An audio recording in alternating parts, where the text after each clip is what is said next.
अब चुप। Hello friends, तो आज हम जो है थोड़ा रेस्पिरेटरी में आगे बढ़ रहे हैं।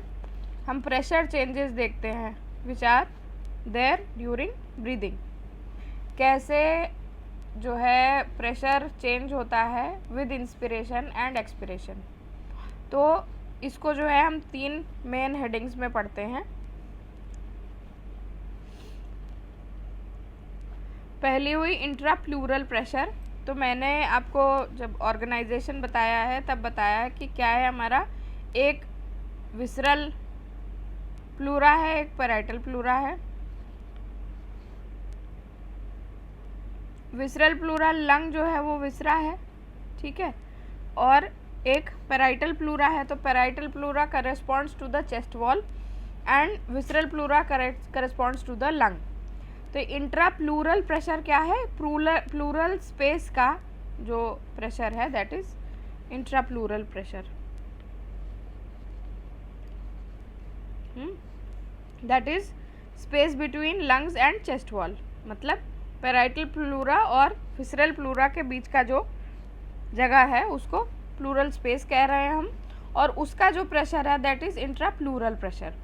ठीक है, ये प्रेशर जो है कहाँ है? थोरैसिक कैविटी में है।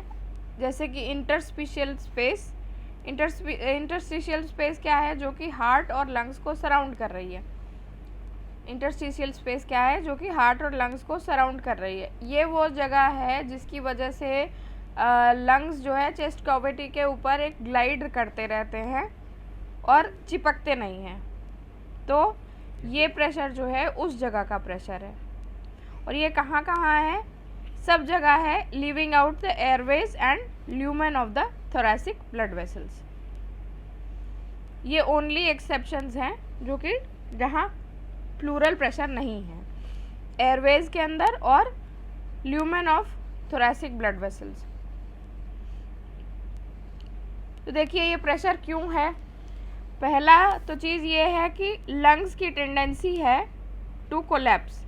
लंग्स का जो नेचर है ये है टू कोलैप्स, और चेस्ट वॉल की टेंडेंसी है टू एक्सपैंड। तो अगर आप ऐसे ही छोड़ देंगे, अगर इसको कोई रेजिस्टिंग फोर्स नहीं होगी, तो जो लंग्स हैं ये अंदर की तरफ प्रेशर लगाएंगे। इलास्टिक रिकॉइल इनका अंदर की तरफ होता है, देखिए अंदर की तरफ, ठीक है। तो lungs have a tendency to collapse. अगर अंदर की तरफ इलास्टिक रिकॉइल होगा तो ये क्या होगा? ये दबता चला जाएगा और ये फाइनली कोलैप्स हो जाएगा। और जबकि चेस्ट वॉल जो है ये बढ़ता चला जाएगा और ये एक्सपैंड होगा। तो इसको एक नॉर्मल शेप में रखने के लिए क्या होता है, इलास्टिक रिकॉइल लंग्स और चेस्ट वॉल की जो है ये इक्वल और ऑपोजिट डायरेक्शन में होती है। मतलब ये दोनों अपोजिंग फोर्सेस हैं एक दूसरे के लिए, ये दोनों अपोजिंग फोर्सेस हैं।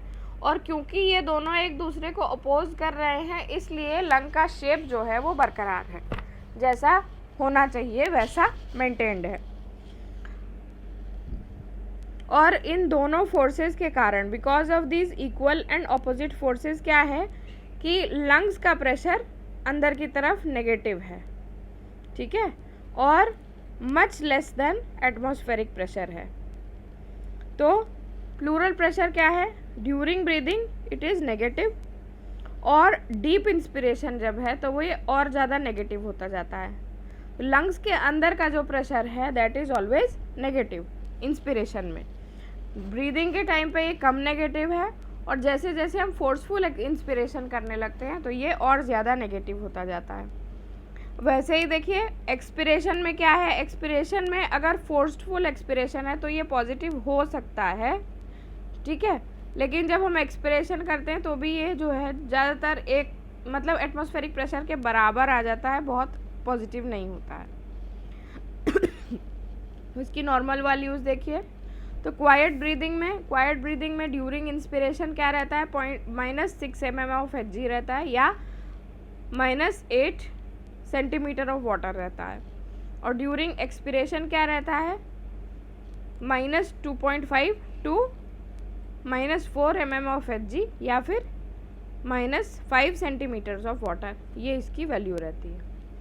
अब फोर्स ब्रीदिंग में क्या होगा, एक्सपिरेशन में प्रेशर जो है पॉजिटिव हो जाएगा और इंस्पिरेशन में और नेगेटिव होता चला जाएगा। अब देखिए कैसे आप इसको मापेंगे, मेजर करेंगे कैसे।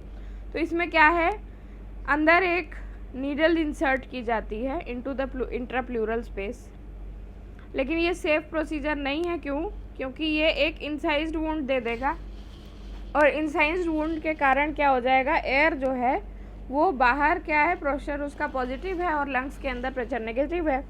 तो क्या होती है इसकी टेंडेंसी कि हाई प्रेशर से लो प्रेशर की तरफ एयर मूव करती है। कोई भी फ्लूइड हाई प्रेशर से अपने लो प्रेशर की तरफ मूव करता है, तो एयर जो है बाहर से अंदर आने लगेगी और इसको क्या बोलेंगे, न्यूमोथोरैक्स। न्यूमो मतलब एयर होता है, थोरैक्स मतलब लंग हुआ। तो ज़्यादा एयर बाहर से अंदर आने लगी तो क्या बनेगा, न्यूमोथोरैक्स हो जाएगा। तो इन प्रैक्टिस हम नीडल इंसर्ट नहीं करते, हम क्या करते हैं, एक बलून कैथेटर डाल देते हैं through the mouth into the oesophagus और इससे हम इंट्राप्लूरल प्रेशर मेजर कर लेते हैं। अब इसका देखिए पोस्चर और ग्रेविटी पे क्या अंतर है। तो अपराइट में क्या है, -2.5 सेंटीमीटर ऑफ वाटर बेस में होता है और -10 सेंटीमीटर ऑफ वाटर जो है ये एपेक्स में होता है।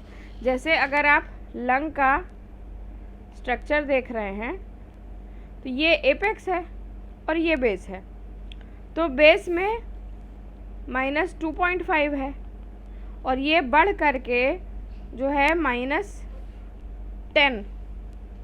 हो जाता है, घट करके -10 हो जाता है at the apex of lung. तो ये इफेक्ट जो है ये ड्यू टू ग्रेविटी है। स्टैंडिंग पोजीशन में there is vacuum in the space, intrapleural space, और एपेक्स में ज़्यादा है बजाय कि बेस के। ये किस वजह से? क्योंकि gravity pulls the lungs downward. Vacuum है इंट्राप्लूरल स्पेस में, एपेक्स में ज़्यादा बेस में कम, क्योंकि ग्रेविटी जो है वो लंग्स को नीचे की तरफ खींच रही है, जिस वजह से इंट्राप्लूरल प्रेशर ग्रेडियंट जो है वो वर्टिकल डायरेक्शन में हुआ है। अब यही सुपाइन में ये ऐसा कुछ नहीं होता है। तो इससे सिग्निफिकेंस क्या है इंट्राप्लूरल प्रेशर की? पहला तो ये इंस्पिरेशन को प्रमोट करता है, प्रेशर डिफरेंस की वजह से ये इंस्पिरेशन को प्रमोट करता है, और दूसरा लंग्स का शेप मेंटेन करता है।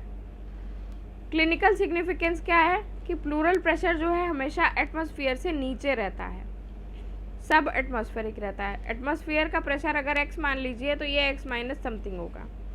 अब इनके एटमॉस्फेयर और प्लूरल स्पेस के बीच में अगर कोई कनेक्शन बना दिया जाए, कोई स्पेस बना दी जाए, तो एयर क्या करेगी, प्लूरल स्पेस में मूव कर जाएगी। क्यों? क्योंकि एटमॉस्फेयर का प्रेशर ज़्यादा है और लंग के अंदर प्रेशर कम है। तो इसलिए क्योंकि कोई फ्लूइड होता है वो अपनी हायर कंसंट्रेशन से लोअर कंसंट्रेशन पे मूव करता है, इसलिए क्या होगा, हाई से लो प्रेशर में मूव कर जाएगी एयर, प्लूरल स्पेस के अंदर एंटर कर जाएगी और क्या बनाएगी, न्यूमोथोरैक्स बना देगी। ये न्यूमोथोरैक्स क्यों हो सकता है? देखिए, पहले तो आपका गन शॉट इंजरी अगर हो जाए, जो कि पेनेट्रेटिंग इंजरी है चेस्ट वॉल के अंदर। दूसरा आपका पंक्चर वुंड अगर हो जाए, इंसाइज्ड वुंड।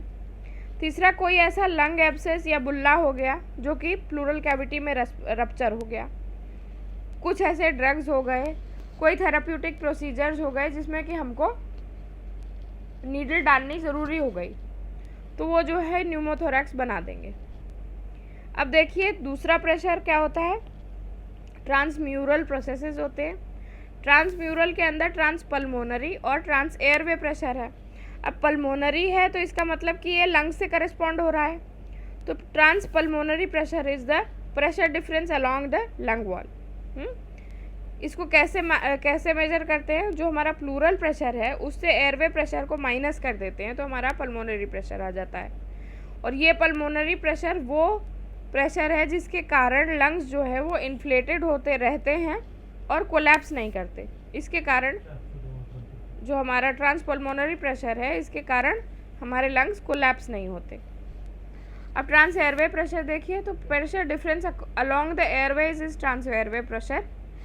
ये क्या करता है, ये एयरवेज को खुला रखता है इवन ड्यूरिंग फोर्स्ड एक्सपिरेशन।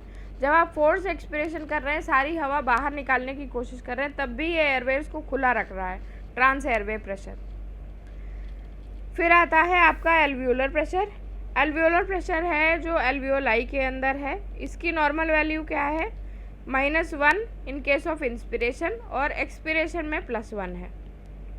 तो फिजियोलॉजिकल सिग्निफिकेंस देख लीजिए क्या है। At end of the respiration, या जब भी कोई भी एयर फ्लो नहीं कर रही है, तब क्या है? एल्वियोलर प्रेशर 0 होता है और ट्रांसपल्मोनरी प्रेशर जो है पॉजिटिव हो जाता है।